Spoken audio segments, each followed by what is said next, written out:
Assalamualaikum warahmatullahi wabarakatuh. Sebelumnya perkenalkan saya Muhammad Rahman 661241168. Dan di sini saya akan mempresentasikan terkait dengan analisis visi misi, sasaran, tujuan, dan juga faktor internal serta eksternal daripada Universitas Sultan Agung Tirtayasa. PPT ini atau prestasi ini dilakukan sebagai bentuk untuk penyelesaian tugas daripada ujian tengah semester dari manajemen strategi yang dengan dosen pengampu yaitu Bu Dr. Imin Budi Ati MPM. Baik, mungkin saya mohon langsung izin untuk mempresentasikan terkait dengan PPT ini sudah saya sebutkan dulu. Baik, yang pertama itu ada analisis visi. Nah, visi ini merupakan cita-cita atau harapan jangka panjang dari sebuah organisasi atau individu.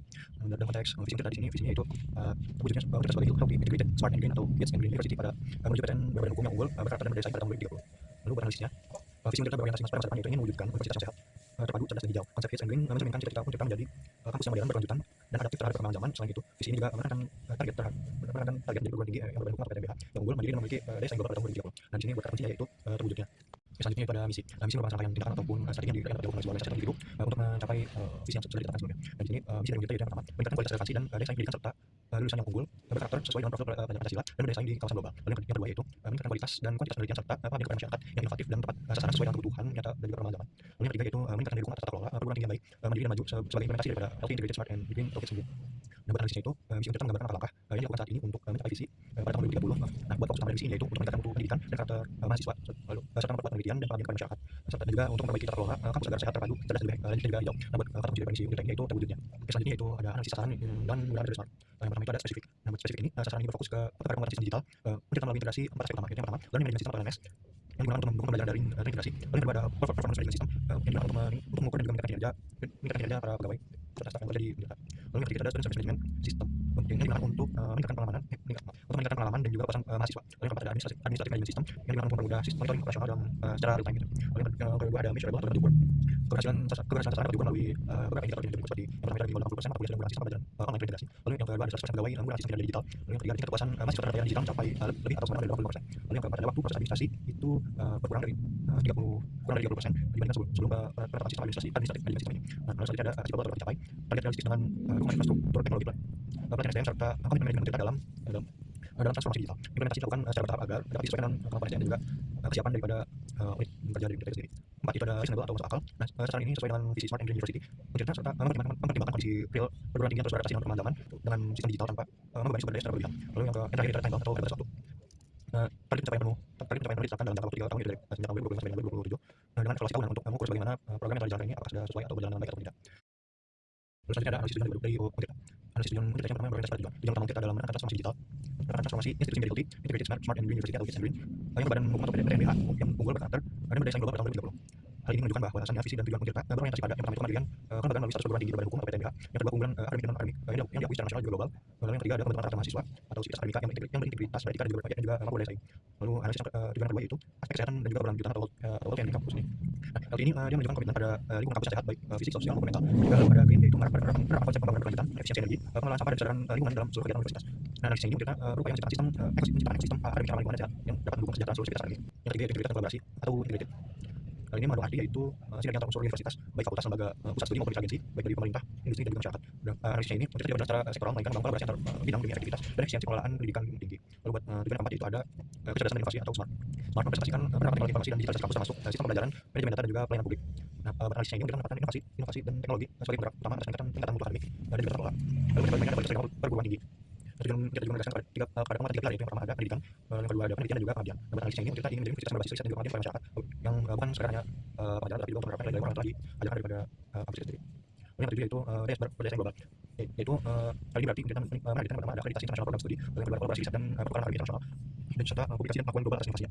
Nah, buat analisis itu tujuan ini mencerminkan arah internasionalisasi kampus agar lulusan kinerja akademik kita bersaing di kancah internasional. Selanjutnya ada faktor internal kita yang pertama untuk analisis daripada faktor internal ini kita menggunakan metode namanya yaitu money, maksudnya metode market dan juga material. Oke, buat yang pertama itu sumber daya manusia dalam konteks kita unsur manajemen seluruh sivitas akademika mulai dari dosen, mahasiswa, office boy, staf administrasi dan juga tenaga pendidikan. Lalu buat yang kedua ada money atau sumber dana. Sumber pendanaan kita berasal dari berbagai pos seperti APBN, biaya pendidikan mahasiswa atau UKT, lalu kerjasama dengan instansi pemerintah atau swasta serta hibah dari penelitian. Nah, pengelolaan dana ini dilakukan berdasarkan prinsip akuntabilitas dan juga efisiensi untuk mendukung kegiatan pendidikan dan juga pengabdian kepada masyarakat. Lalu yang ketiga ada mesin atau mesin dan teknologi. Mesin ini dapat daripada sarana dan juga prasarana daripada universitas sendiri seperti komputer, laptop, infocus printer, mesin fotokopi kendaraan dinas seperti shuttle bus, kemudian ada TV dan internet, sistem informasi akademik atau dan swasta, serta perangkat laboratorium. Kita juga memanfaatkan teknologi pembelajaran dari learning untuk menunjang proses belajar secara menunjang proses pembelajaran yang efektif dan efisien terhadap perkembangan digital.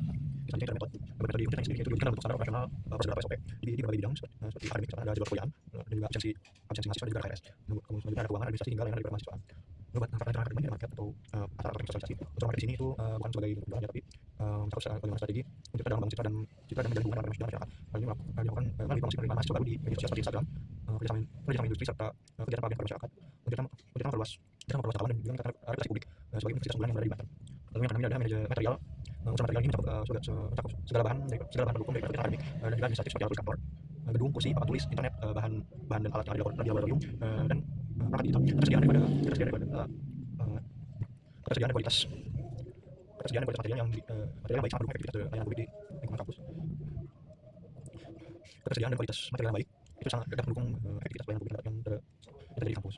Selanjutnya ada faktor eksternal yang kami sosial.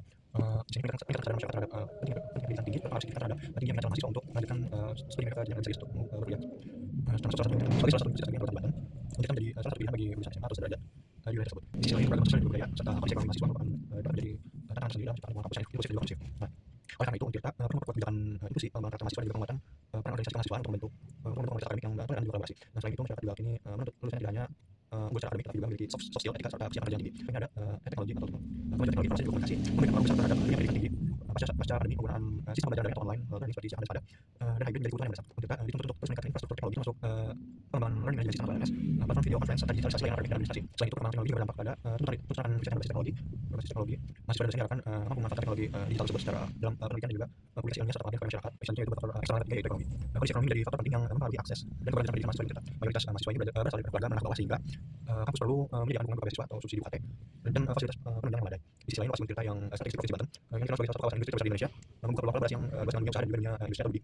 Kerjasama ini dapat dimanfaatkan untuk program magang, penyaluran lulusan, kemudian riset terapan hingga pengembangan kurikulum berbasis dengan kebutuhan industri. Meski begitu, ketergantungan terhadap pendanaan dari pemerintah pusat masih cukup tinggi sehingga diversifikasi sumber pendapatan melalui kemitraan hibah, riset dan pengembangan unit usaha menjadi langkah strategis yang perlu diperkuat. Faktor eksternal ini ada politik, lingkungan politik, dan kebijakan pemerintah sangat mempengaruhi arah dari pengembangan perguruan tinggi.